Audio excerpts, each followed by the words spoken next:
தன்னை பாடப்பறைக்கும் யாம் பரிசன்மானம் நாட பொழுதை பரிசனால் நன்றாக சூடகமே தோல்மனு தோடே செவிப்பூவே பாடகமே என்றனை பல்கணும் யாமணிவோம் ஆடை உடுப்போம் அதன் நின்னே பால் சோறு மூடே பெய்து முழங்கை வழிவாரா கூடியிருந்தோ குளிர்ந்தேலோரம்பாய்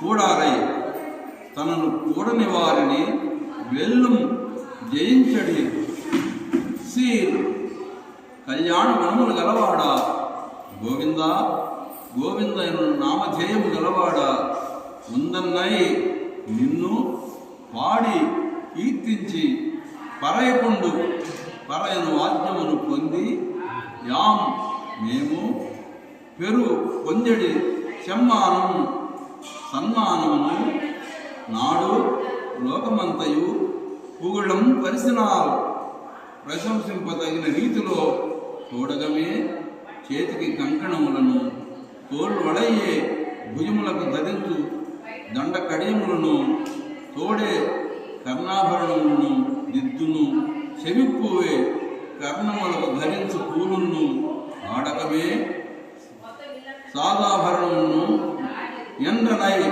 అని పేర్కొనబడు పలకరణం అనేక విధములుగా ఆభరణములను యాం మేము అణివం ధరింతుముగాక ఆడై వస్త్రములను ఉడుక్వం ధరింతుముగాక అదన్ పిన్నే దాని తరువాత పాల్సోర్ పాలు అన్నము మూడ ముడుగునట్లు నెయ్యి పెయ్యదు నెయ్యి పోసి ముళంగై మోచేత నుండి ఒడివార కారునట్లు కూడి ఇరుందు నీతో కలిసి ఉండి కులిరందు ఆరగించి సుఖంతుముగాక. 7వ పాసురం. అయితే ఏమేమి కావాలేనో చెప్పారు గోపిక అమ్మవారు. ఏమేమిటి? శంఖములు.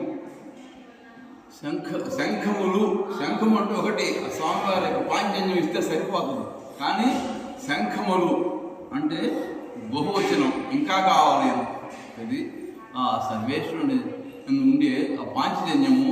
అదేనుగాక ఇంకా ఆ దేవాలయంలో ఎప్పుడు ఊతూ ఉంటారు. ప్రొద్దున్నే దేవాలయంలో సమయం అయిందని చెప్పి ఆ యొక్క శంఖాన్ని లెక్క ప్రకారం అయితే దేవాలయాల్లో ఇప్పుడు లేదనుకోండి, పూర్వం ఉండేదంటది.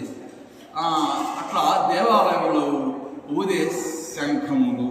తర్వాత తప్పెట పెద్దది కావాలి అని అంటే అది సర్వేశ్వరుడు త్రివిక్రమ స్వరూపము దాల్చి ఈ జగత్తుని యావత్తును కూడా కొలిచినప్పుడు ఇది బలిచక్రవర్తిని జయించి ఆ యొక్క జగత్తు యావత్తు కొలిచినప్పుడు జాంబవంతుడు 3 పర్యాములు తిరిగాడంట. ఈ యొక్క జగత్తు యావత్తు కూడా ఇది ఆయన ఉపసంహరించే లోపల 3 పర్యాములు సర్వేశ్వరుడు యొక్క బలిచక్రవర్తిని జయించాడు హో అని చెప్పి దండోరా వేస్తూ తిరిగాడంట 3 పర్యాములు ఈ జగత్తు యావత్తు కూడా. అదొక పెద్ద తప్పిట. అది కూడా చాలదు మాకు. అయితే ఈ యొక్క దక్షిణ దిశనున్న యొక్క లంకను ధ్వంసం చేసి రావణాసురుని స్థాపించినప్పుడు వేశారు ఒక దండోరా. జగదీశ్వరుడు రామచంద్ర స్వామి వారు లోక కంటకుడైన రావణాసురుని సంహరించాడు అని చెప్పి వేశారు అప్పుడు. అది కాదు. అటైతే కుంభ నృత్యము చేసేటప్పుడు నా మొలకు కట్టారు. ఇది కృష్ణావతారంలో నేను గంత వేస్తుంటే మోగేది అంటే ఇది బాగుంది, ఇది అంటే సౌలభ్యం అంట. అందువలన ఇది కావాలని చెప్పి అన్నారంట. తరువాత మంగళ దీపము అంటే మంగళ దీపము మీకును మాకు కూడా లక్ష్మీదేవి మంగళ దీపము ఆమె. తర్వాత ధ్వజము గరుడాడవారు. తర్వాత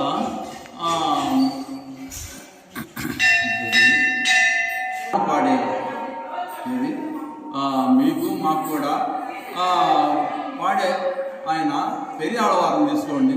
అంటే పెరియాళ్ళ వారా ఆయన మీకు మాకు ఇద్దరుగా పాడతాడు, అట్లా కాదు, కేవలం అమ్మవారిని స్థుతించాడు, నమ్మాలి ఆయన కావాలి అని అడిగారంట. ఇట్లా అన్నీ కావాల్సినవన్నీ చెప్పారంట.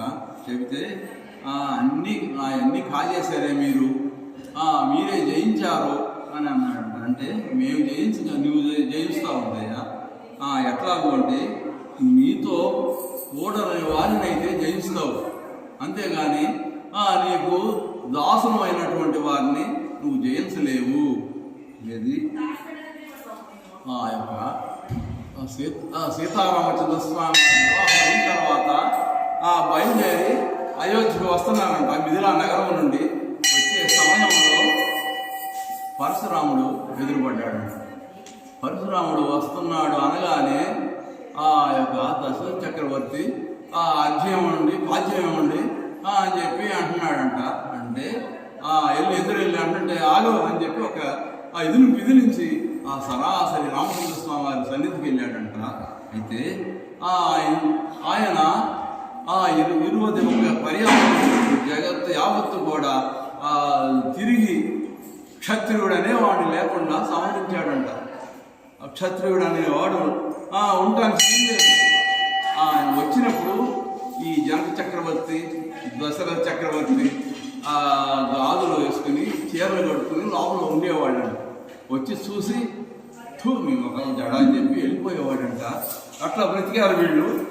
క్షత్రుడు అనేవాడు ఉండడానికి వీలేదని చెప్పి 21 పర్యాయములు జగత్తు యావత్తు కూడా తిరిగి సంహరించాడు. అట్లాంటి పరశురాముడు వస్తున్నాడు అనగానే పడిపోయాడంట. సరే ఇట్లాంటి సమయంలో వివాహం చేసుకుని వెళ్ళే సమయంలో వచ్చాడే తటస్థపడ్డాడే అని చెప్పి దశరథ చక్రవర్తి పడిపోయాడంట. పడిపోతే సరాసరి రామచంద్ర స్వామి వారి దగ్గరికి వచ్చాడంట. వచ్చి నా యొక్క ఖ్యాతిని అపహరించావు, ఏది నా ధేనువును అపహరించాడు కార్తికేయార్జునుడు. వాడిని సమూలంగా నరికాడు. తర్వాత ఇప్పుడు నా యొక్క ఖ్యాతిని అపహరించావు. అది వారికి రాముడు అంటే పరశురాముడు ఒక్కడే, ఇప్పుడు దశరథ రాముడా లేకపోతే పరశురాముడా అని చెప్పి సందేహం కలుగుతుంది. కాబట్టి మరి నాతో యుద్ధానికి రావాల్సింది అని చెప్పి అన్నాడు. అంటే యుద్ధం కాదు, ఇదిగో ఈ యొక్క ధనస్సు ఎక్కుపెట్టు, ఇది నారాయణ యొక్క ధనస్సు, శివధనస్సు ఎక్కుపెట్టావు లాగడ. శివధనస్సు తుప్పుపట్టి ఉండటం వల్ల ముక్కలు అయిపోయింది. ఇదిగో నారాయణ ధనస్సు, దీన్ని ఎక్కుపెట్టు అని చెప్పి ఇచ్చాడు. పూర్వము ఈ యొక్క సామమూర్తి వారు మహావిష్ణువు ఎవరు గొప్పవాళ్ళు తేల్చుకుందామని ఇద్దరికి కూడా విశ్వకర్మ చెరొక ధనస్సును చేయించి ఇచ్చాడంట. చేసిస్తే యుద్ధం చేసే సమయంలో ఆ యొక్క సర్వేశ్వరుడు నారాయణుడు సామమూర్తి పైన ఒక్కసారి హుంకరించేటప్పటికి స్తంభించిపోయాడంట. అప్పుడు నారాయణుడే గొప్పవాడని చెప్పి తెలుసుకున్నారంట. అట్లా నారాయణుడి యొక్క ధనస్సు, ఇదిగో దీన్ని ఎక్కుపెట్టని చెప్పి ఇచ్చాడంట. ఏది తేవయా అని చెప్పి ఆ యొక్క ధనస్సుతో పాటు ఆ శక్తిని కూడా లాగేసేసాడంట. అది ఆ యొక్క సర్వేశ్వరుడి యొక్క శక్తి అనంట. అట్లా ఆయనకు ఉంది. ఎప్పుడైతే ఆ ధనస్సుతో పాటు ఆ శక్తిని కూడా లాగేసేసాడో ఇక ఒట్టి పరశురాముడి మిగిలాడంట. ఇక మామూలు పరశురాముడే. అప్పుడు అర్థమైందంట, స్వామి నన్ను అనుగ్రహించవలసిందని చెప్పి అప్పుడు ప్రాధేయపడ్డాడంట. అట్లా రాకుండా మామూలుగా వచ్చినట్టయితే ఈయన ఓడిపోయేవాడంట. స్వామి ఏది తను శత్రువుగా రాకుండా అనుకూలంగా వచ్చినట్టయితే స్వామి రామచంద్ర స్వామి వారే ఓడిపోయేవాడంట. అట్ట నీవు శత్రువును అయితే జయించుతావు. తర్వాత రావణాసురుని విషయంలో ముందుగా ఆంజనేయ స్వామిని పంపించాడంట లంకకు. పంపిస్తే వెళ్ళాడు. ఈ యొక్క అశోకవనం యావత్తు కూడా నాశనం చేశాడు. అక్కడ నుండి బయలుదేరి వచ్చింది ఆ రాక్షస సైన్యము. ఆ రోజున 80,000 మందిని సంహరించాడు ఆయన. అక్షకుమారుని, ప్రహస్తుడిని మొదలగు మహాబలాఢ్యుని జయించాడు. ఎవరు రావటమే ఆలస్యం. సంహరించడము, ఆ యొక్క గోపుర దాని మీద ఎక్కి రెండు ఎవడు వస్తాడో రెండు అని చెప్పి కేక వేయటం. ఆ రోజున ఆ రామచంద్ర స్వామి వారి యొక్క బలం పూర్తిగా ఉందంట ఆంజనేయ స్వామి. తర్వాత యుద్ధ సమయంలో లేదు ఆ బలం, కేవలం ఆ రామచంద్ర స్వామి వారి యొక్క బలం. అందువలన రావటం ఆలస్యమే అయిపోతున్నారు. ఎప్పుడైతే యక్షుడు అక్షకుమారుడు వీళ్ళందరూ పోయారో పోయేటప్పటికి ఇక లాభం లేదు. వీళ్ళు సామాన్య వానరుడు కాదు, ఇంద్రజిత్తుని పంపించాడంట. ఇంద్రజిత్తుని పంపిస్తే వచ్చి కొంతసేపు యుద్ధం చేసిన తర్వాత అదే అవట్లేదు, ఇక లాభం అని చెప్పి బ్రహ్మాస్త్రాన్ని అరిపోసి వదిలాడంట.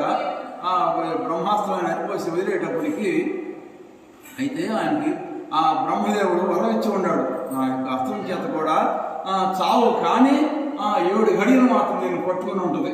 ఎందువల్ల నా యొక్క గౌరవం ఉంచాలి అట్లా. అందువల్ల 7 గడియలు మూర్ఛ వచ్చి ఉంటుంది, అంతేగాని బ్రహ్మాస్త్రానికి చావడు. అంటే బ్రహ్మాస్త్రం ప్రయోగించిన తర్వాత ఇక తిరుగులేదు. అట్లాంటిది వరం పొంది ఉండటం వలన ఆ బ్రహ్మాస్త్రాన్ని ఎప్పుడైతే వదిలాడో పడ్డాడంట. పడగానే వీడు చావలేదే, మరి మోకులు పెట్టి కట్టండి, ఎందువల్ల లేచాడంటే మళ్ళీ విజృంభిస్తాడు అనేటప్పటికి మోకులు తెచ్చి కట్టారంట. ఎప్పుడైతే మోకులు కట్టారో ఆ బ్రహ్మాస్త్రం వదిలేసేసిందంట. 7 గడియలు కూడా లేదు. ఎందువలన అంటే ఈ బ్రహ్మాస్త్రం చేత కట్టుబడ్డా లేకపోతే ఈ యొక్క తాళి చేత కట్టుబడ్డా అని చెప్పి వస్తుంది కాబట్టి అందువల్ల ఆ బ్రహ్మాస్త్రం 7 గడియలు కూడా లేకుండా వదిలేసేసిందంట. వదిలేసేస్తే అయితే ఈ ఇంద్రజిత్తుకు తెలుసు వీడు చావలేదు, ఉన్నాడు, బాగానే ఉన్నాడు, కాబట్టి తీసుకురండి అని చెప్పి మోకులు కట్టి తీసుకెళ్తున్నారంట. తీసుకెళ్ళిన తర్వాత రావణాసురుని ఎదురుగా నిలబెడితే ఒక్కసారి పట్టుకుని ఉన్నారు కదా, అందరిని ఎదిరించేసి ఆ సింహాసనం మీద కూర్చుని ఉన్నాడు రావణాసురుడు. తన యొక్క తోక పెంచి అంతకన్నా ఇంకా ఎత్తుగా పెంచి దాని మీద చెప్పి కూర్చున్నాడంట. కూర్చుని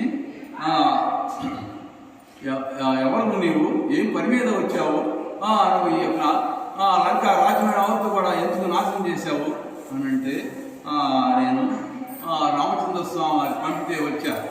ఇది రామలక్ష్మణులు లేని సమయంలో ద్వంగవై సీతా మహాదేవిని తీసుకొచ్చావు కదా, ఆ యొక్క రామచంద్ర స్వామి దాసోహం కోసలేంద్రస్య, రామచంద్ర స్వామి వారి యొక్క దాసుని నేను అని చెప్పాడట.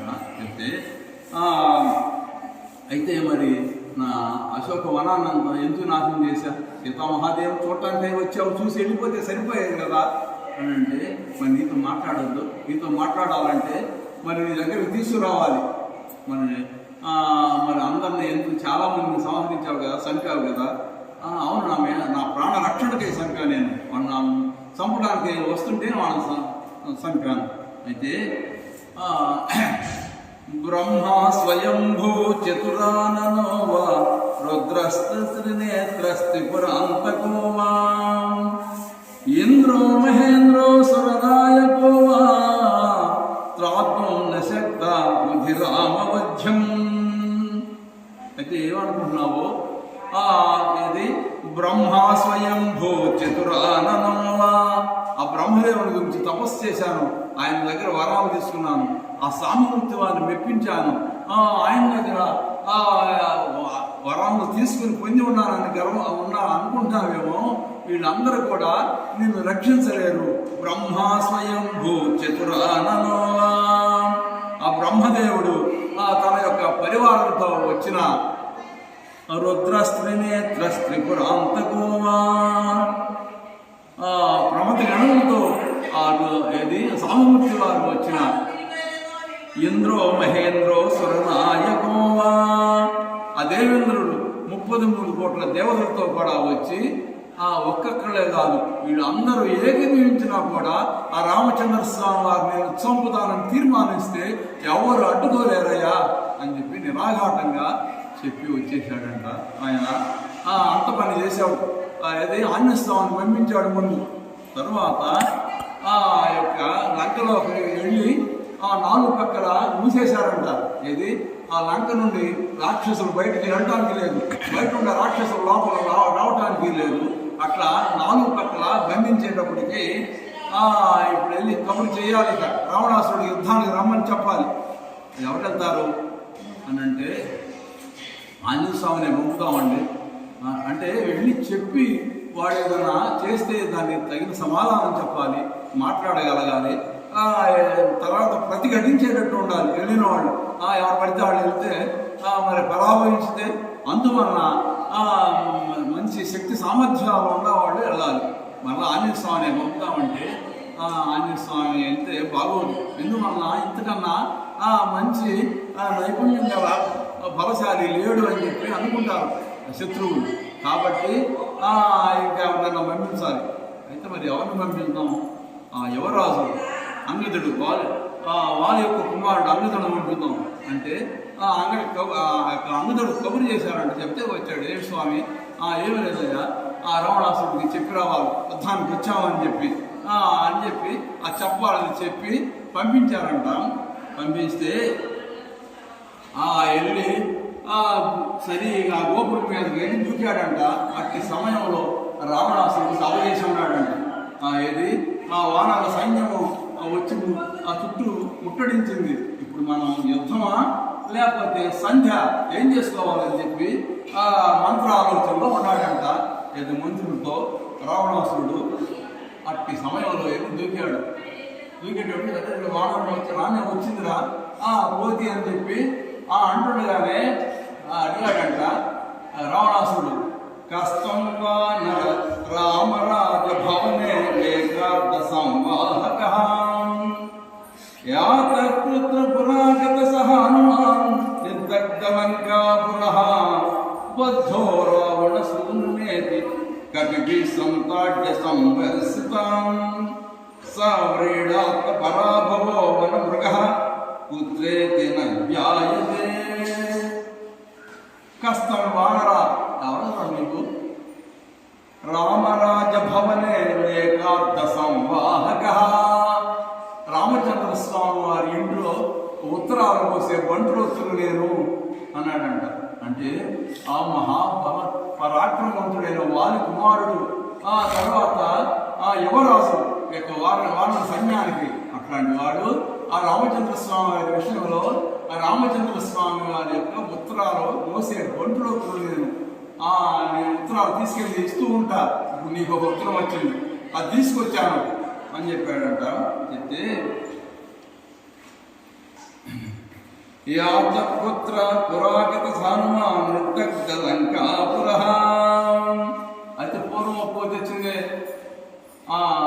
ఆంజనేయుడు అంటే వచ్చింది. ఆయన ఏమయ్యాడు?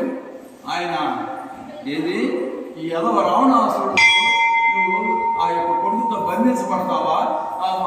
వానర సైన్యానికి సిగ్గుసేటు కాబట్టి నువ్వు మా యొక్క దీంట్లో ఉండటానికి వీల్లేదు అని చెప్పి మేము తలకు దెబ్బేశాం. వేస్తే దాంతో పారిపోయాడు ఆ యొక్క ఆంజనేయుడు. అనేటప్పటికి గుండెలు జారిపోయినాయి అంట. ఏది అనేక వేల మంది కింకరను చంపాడు ఆయన. అంత పని చేసేస్తే తలాకు దెబ్బేశాము, నువ్వు ఆ రావణాసురుడు యొక్క కొడుకు చేతిలో నువ్వు కట్టుబడతావా అని చెప్పి మేము తలాకు దెబ్బైతే సిగ్గేసి వెళ్ళిపోయాడు వదిలి అని అన్నాను. జారిపోయినాయి అంట. మరి అంత బలవంతుడు ఇంకా ఎంత బలవంతులు ఉండాలని చెప్పి అనుకున్నాను అట్లా చెప్పాడు అనమాట. అయితే రావణ రావణ సతి బహూనేతాన్వయ శుశ్రుణు ప్రాగేతం కిల కార్తివీర్య నృపుదండ పిండీకృతం ఏకం నర్తన పితాన్న కపళం దైత్యేంద్ర దాసీ జనై ఏకామపరద్రుహమితి త్వం తేషోన్యోధవా. ఇది నేను ఎవరితో చెప్పాను? నువ్వెవరికి? రావణాసురుని ఎరగవా అంటే చాలా మంది రావణాసురులు విన్నా నేను ఇంతకు ముందు.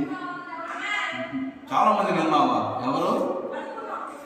రే రే రావణ రావణ గతి బహూనేతాం ప్రాగేకం కిల కార్తివీర్య నృపతే దోదండ పిండీకృతం.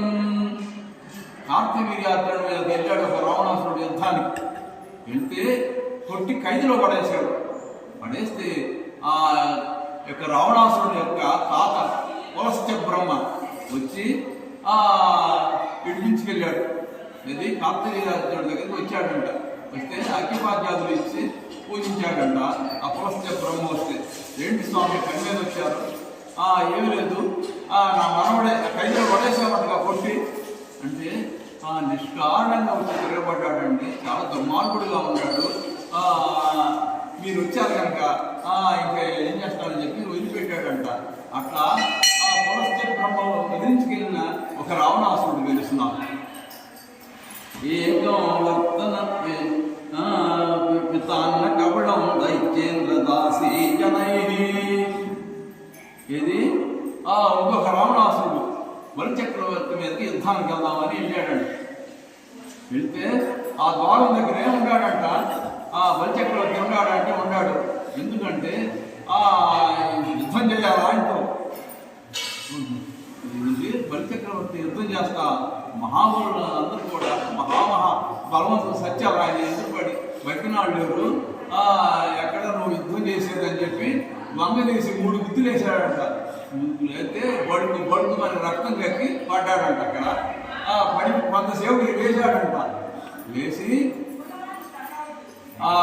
దూడుకొని చూశాడంట. చూసి చూస్తే 7 మంది కనిపించాల బుద్ధిని ఆయన లోపలికి వెళ్ళాడంట. వెళ్తే బలిచక్రవర్తి కూర్చుని ఉన్నాడు. ఓహో రావణ బ్రహ్మ ఎప్పుడు వచ్చావయ్యా, బాగుంటావా అని చెప్పి గబాను లాక్కుని తొడ మీద కూర్చోబెట్టుకున్నాడు. పిల్లవాడినంట తీసుకుని తొడ మీద పెట్టుకున్నాడంట.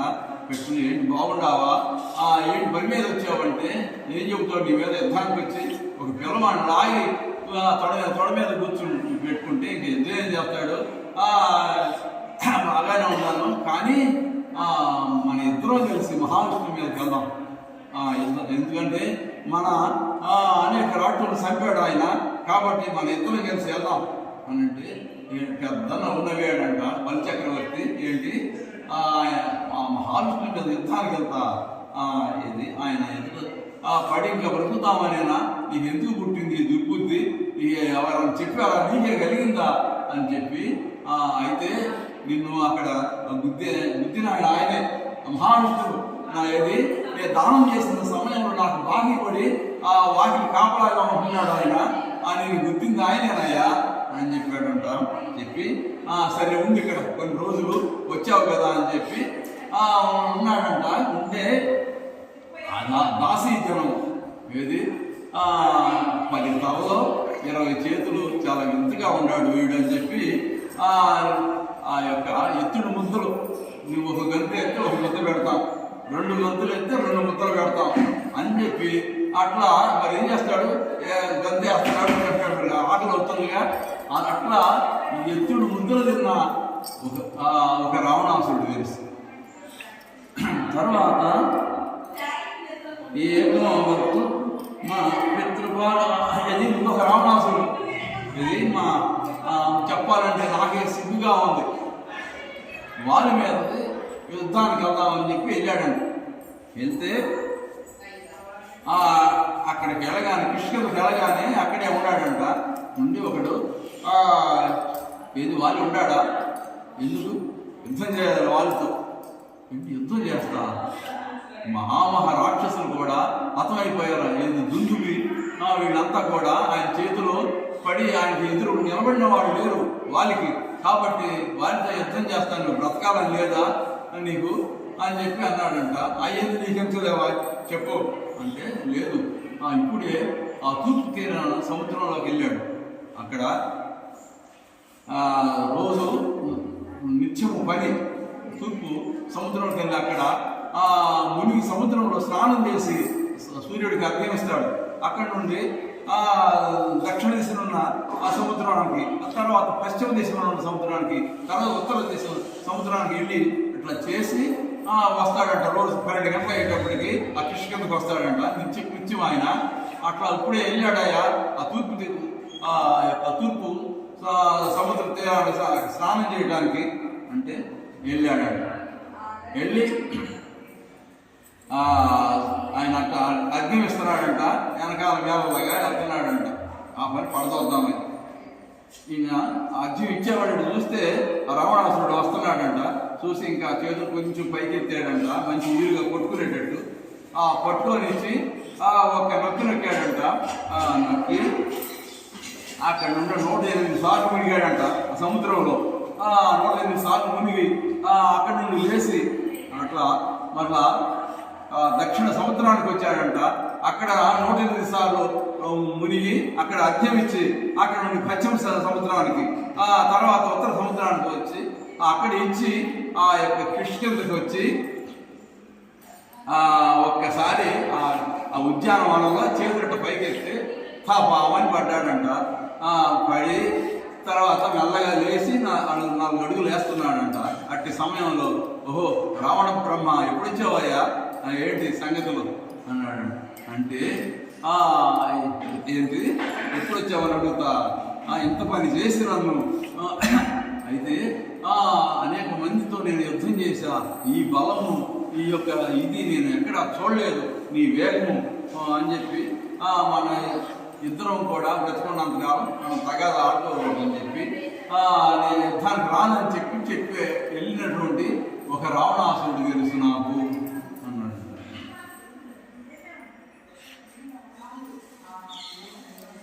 అయితే చాలా మితి మీద మాట్లాడుతున్నాడు వీడు. పట్టుకోండి అని చెప్పి 4 బలవంతుల్ని పంపించాడంట.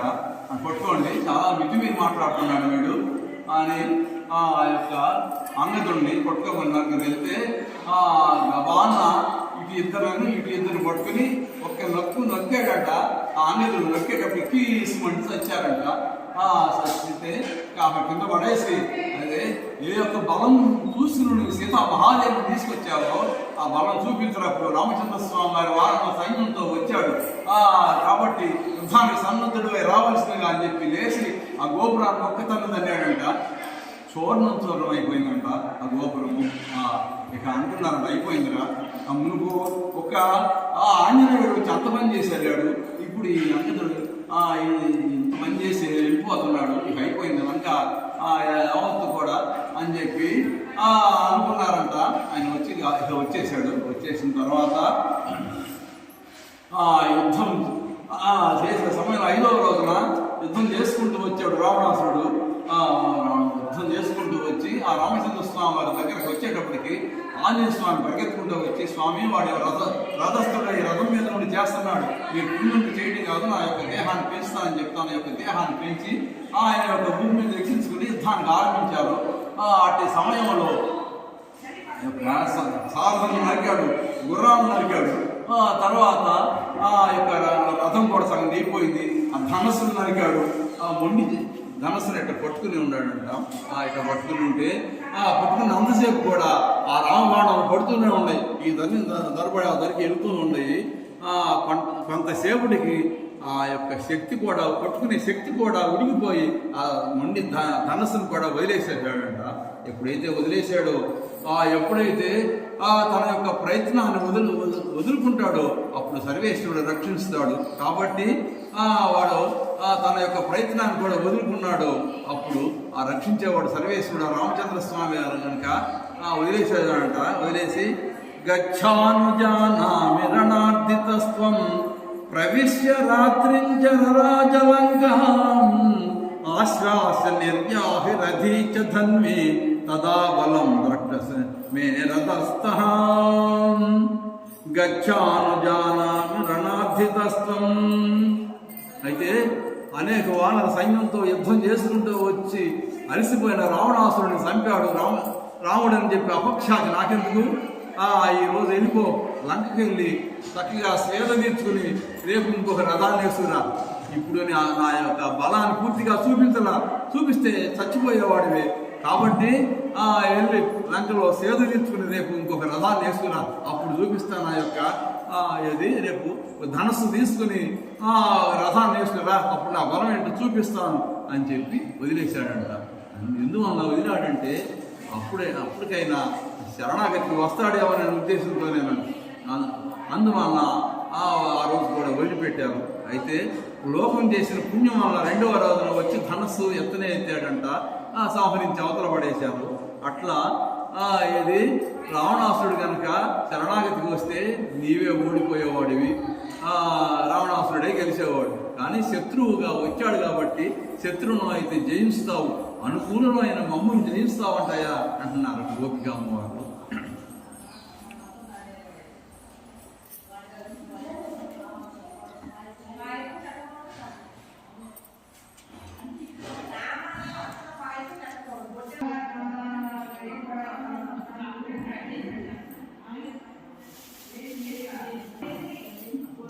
చేతులు గాజులు మొదలగు ఆభరణలు, బాహువులకు దండ కడియములు, చెవి క్రింది భాగమును దాల్చిన దిద్దు, పై భాగమున పెట్టుకున్న కర్ణపువ్వులు, కాళీయందు మొదలు అనేక ఆభరణలు మేము దాల్పవలయను. తర్వాత సన్మానం చేయాలి మీరు. ఎట్లాగూ అందరు లోకులు కూడా కొనియాడే సన్మానం చేయాలి మీరు మమ్మల్ని. గోపిక అమ్మవారిలో శ్రీకృష్ణ స్వామిని అడుగుతున్నారు. ఇది అంతా కూడా కొనియాడాలి. ఇది సుఖసారణలో ఎట్లా కొనియాడారు. సుఖసారణలు ఇద్దరు పంపించాడంట రావణాసురుడు. వాళ్ళ బలం ఏంటో, ఆ సైన్యం సంగతి ఏంటో కొంచెం చూసి రండి అని చెప్పి పంపిస్తే వాడు వానర రూపంలో వచ్చారు. కామరూపులు కదా, ఏ రూపం కావాలంటే ఆ రూపం వచ్చేస్తారు. వాళ్ళు కూడా వానరులాగా ఈ సైన్యంలో తిరుగుతున్నారంట. తిరుగుతుంటే విభీషణుడికి తెలుసు ఈ సంగతి, వీళ్ళు వానరులు కాదు రాక్షసులని చెప్పి పట్టించాడంట. వీళ్ళిద్దరు రాక్షసులు, వానరులు కాదు, పాడు కాదు అంటే పట్టుకుని తర్వాత దెబ్బేసి తీసుకెళ్ళామంట రామచంద్ర స్వామి వారి దగ్గర తీసుకెళ్తే, ఎందుకయ్యా వాణ్ణి చంపుతారు, వద్దు వదిలేసేయండి, వాళ్ళు ఇష్టం వచ్చినట్టు తిరగనియండి, చూసుకోనండి, వాళ్ళ ఇష్టం చూసుకోండి అంటే చూసి తిరిగి వెళ్ళారంట. వెళ్ళి ఆ రావణాసుడితో చెబుతున్నారంట. రావణాసుడు చూసి ఏంటయ్యా ఆ యొక్క సైన్య విశేషాలు చెప్పమనంటే అంటారు, నాడు మన లంకగాల్చిన వాడును నీలుండు నరుడు వాలిసుతుండును, వాడి మగలు సమరమునన్ మూడవ కనులేని రుద్రమూర్తులు గంటే. అర్థమయ్యా? చూడు, నాడు మన లంక కాల్చిన వాడును, మన లంక కాల్చి వెళ్ళాడే ఆ ఆంజనేయుడు, ఆ తర్వాత నీలుడు నలుడు, ఆ తర్వాత అంగదుడు, వాడి మగలు సమరమున మూడవ కనులేని రుద్రమూర్తులు గంటే. ఇది యుద్ధంలో నైపుణ్యం గల, ఇది సామూర్తితో సమానమైనటువంటి నైపుణ్యం గల వాళ్ళయ్యా వాళ్ళు అని చెప్పారంట. అంటే మృగభాతి కొలిచిన మీ మంత్రి మారీచు పసిడి చర్మముపై పవ్వళించి, నీ పేరు విన్నంత గోపించి మండెడు మిత్రతనూభవమేదవ్రాలి, నిన్ను వాలమున తొట్టె వనదలు ముంచిన వాలి నందనుని పైగేరు మోపి, వాలానలమ్మున నీ లంకగాల్చిన గాడుపు పట్టిపై కాలు దాచి, చలగి నీ వింటిలోని విశేషములు విభీషణుడు చెప్పుచుండంగ ప్రీతితోడ ఆలకించు, తలయూచునట్టి వాడి కనము వైదేహి వెముడు రాఘవుడు సున్నా. ఇది వాలినందనుపై కేలు మోపి, ఇది నీ యొక్క లంక కాల్చి వెళ్ళాడే ఆయన యొక్క ఒళ్ళో పాదములు పెట్టాడు. తర్వాత మృగభాతి పొలిచిన మీ మంత్రి మారీచు పసిడి శర్మము పవ్వళించి, ఒక శర్మం మీద పరుండి ఉన్నాడే, ఆ శర్మం ఎక్కడిది అనుకుంటున్నావు? నీ మంత్రి మారీచుడు, ఆ మారీచుడిని సంహరించి అది వలుసుకున్నాడు, అది దాని మీద పరుండి ఉన్నాడు. నీ పేరు విన్నంత కోపించి మండెడు మిత్రతనూభవమేద వ్రాలి, నీ పేరు వింటే చాలు మండిపడుతున్నాడు సుగ్రీవ మహారాజు. నీ పేరు చెబితే చాలు ఆగ్రహదగ్రుడే మండుతున్నాడు. అటువంటి వానిపైన అటు కొంచెం వాలాడంట. గాడుపు బట్టిపై కాలుగా చలగి నీ వింటిలో అని విశేషములు విభీషణుడు చెప్పుచుండగా, పక్కనే కూర్చుని నీ యొక్క సంగతులు యావత్తు కూడా విభీషణుడు చెప్పుతూ ఉన్నాడే. చెప్పేటప్పుడు తల ఊపుతూ ఉన్నాడు ఆ రామచంద్ర స్వామి. ఆయనేనయ్యా ఆ రామచంద్ర స్వామి, ఆ యొక్క రాముడు అని చెప్పి చెప్పారంట. సుఖసారణులు ఇద్దరు కూడా అట్లా శత్రువులు కూడా కొనియాడారు. అట్లా కొనియాడాలి, నువ్వు మమ్మల్ని సన్మానం చేస్తే ఆ లోకం యావత్తు కూడా కొనియాడాలి. ఇది రావణ వధ అయిపోయిన తర్వాత దేవేంద్రుడు ఇది పట్టాభిషేకం అయిన తర్వాత ఒక పెద్ద రత్నమాల తీసుకొచ్చాడంట. తీసుకొచ్చి సీతా మహాదేవికి ఇచ్చి, నీవు ఎవరికి ఇస్తా, నీకు ఇష్టమైన ఇది మంచి యుద్ధములో నైపుణ్యమును తర్వాత శక్తి సామర్థ్యాలు చూపించినటువంటి వారికి సత్కారం చేయవలసినది అని చెప్పాడంట రామచంద్ర స్వామి. మహాబలాఢ్యులు ఎవరు, త్రికాల సంపన్నులు ఎవరు, ఎవరు మహాశక్తి సామర్థ్యాలు ప్రదర్శించారో వాళ్ళని సత్కరించవలసింది అంటే ఆంజనేయ స్వామి వంకను రామచంద్ర స్వామి వారి వంక చూస్తుందంట సీతామహాదేవి. చూస్తుంటే ఏది మిగతా వాళ్ళు అనుకుంటారంట, మేము మాత్రం యుద్ధం చేయలేదా, మా దగ్గర లేవా శక్తి సామర్థ్యాలు అని చెప్పి అనుకుంటారేమో ఉద్దేశంతో ఆమె గబాలను వేయలేదంట. అది గ్రహించి రామచంద్ర స్వామి వారు నీకు మిక్కిలి ప్రీతి పాత్రులు ఎవరో వాళ్ళని సత్కరించు అన్నారంట. అంటే అప్పుడు ఆంజనేయ స్వామి వారి యొక్క మెడలో వేసిందంట. ఎందువల్లంటే 2 పర్యాములు ఏది రావణాసురుడు వచ్చేది రోజున ఇక నేను బ్రతకడం అనవసరం అని చెప్పి ఆ చెట్టు కొమ్మకి జడను వేసి ప్రాణం వదులుదాం అనుకున్న సమయంలో చక్కగా రామచంద్ర స్వామి వారి యొక్క వార్త చెప్పాడు ఆంజనేయ స్వామి. తర్వాత యొక్క రావణాసురుడు వధ అయిపోయిన తర్వాత కూడా వెళ్ళి తల్లి రావణ వధ అయిపోయింది, ఈ యొక్క లంక రాజ్యం యావత్తు కూడా మన సొత్తు ఇప్పుడు అని చెప్పి అప్పుడు చెప్పాడంట. అందువలన యొక్క నీకు మిక్కిలి ప్రీతి పాత్రులు ఎవరో వాళ్ళని సత్కరించవలసిందంటే ఆ యొక్క ఆంజనేయ స్వామి వారి యొక్క మెడలో వేసిందంట. అట్లాగే మీరు కూడా ఈ గోదా అమ్మవారితో మమ్మల్ని అందరినీ కూడా సత్కరించవలసిందని చెప్పి ఆ స్వామివారిని అడుగుతుంది గోపికా అమ్మవారు.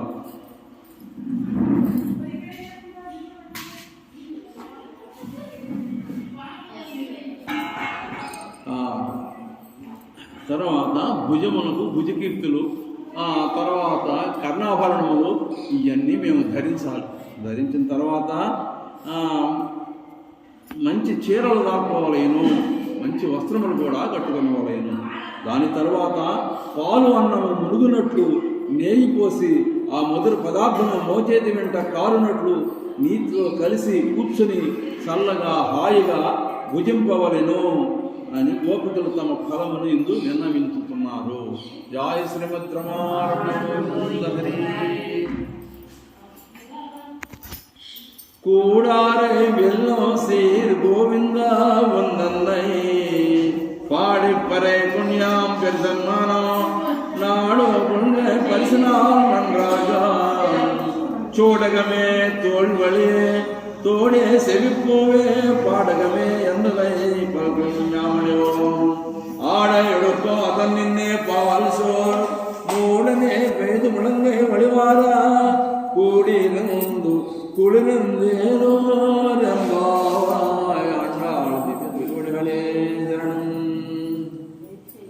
అయితే నాన్నగారు ఇక్కడ 30 సంవత్సరాలు చెప్పారు. అప్పుడు ఈ రోజున ప్రసాదం ఉండేది, నెయ్యి బాగా పోయించి చేసేవాళ్ళు.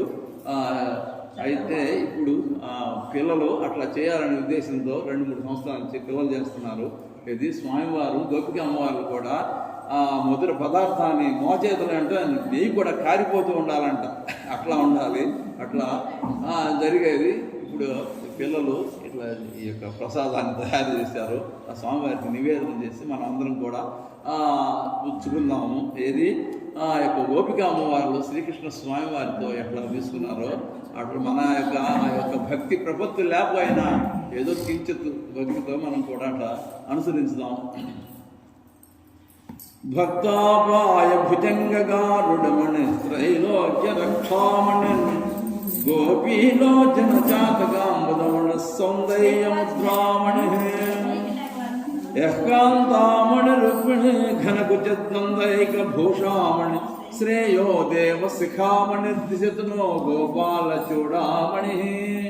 ఓం శ్రీకృష్ణాయ నమః, ఓం కమలానాథాయ నమః, ఓం వాసుదేవాయ నమః, ఓం సనాతనాయ నమః, ఓం వసుదేవాత్మజాయ నమః, ఓం పుణ్యాయ నమః, ఓం లీలామానుష విగ్రహాయ నమః, ఓం శ్రీవత్సగౌస్తరాయ నమః, ఓం యశోదా వత్సరాయ నమః, ఓం హరేనో చతుర్భుజాత చక్రాసి గదాశారంగాచ్యుతాయుధాయ మహా ఓం దేవకీ నందనాయ మహా ఓం శ్రీ సాయి నమో నందక ప్రియాత్మజయ నమో యమునా వేగ సంభారణ నమో భగవత్ ప్రియానుజాయ మహా ఓం పూతరా జీవిత హరాయ నమో శకటాసుర భంజనాయ నమో నందవజ్జనానందిని నమో సచ్చిదానంద విగ్రహాయ మహా ఓం నవనీత విడుస్తాంగాయ నమో నవనీత నటాయ మహా ఓం నటాయ మహా ఓం నవనీత నవాహారాయ మహా ఓం విష్ణుంత ప్రసాదాయ నమో షోడశస్త్రీ సహస్రేశాయ నమో త్రిభంగినే మహా ఓం మధురాకృతే నమో ఆగురుతాభ్యంజనే నమో గోవిందాయ నమో యమునాపతే నమో వత్సవరాజాయ నమో ఆనందాయ మహా ఓం ధీరదాసుర భంజనాయ నమో తృణావర్తాయ నమో యమరాజ భంజనాయ నమో ఉత్తానదాన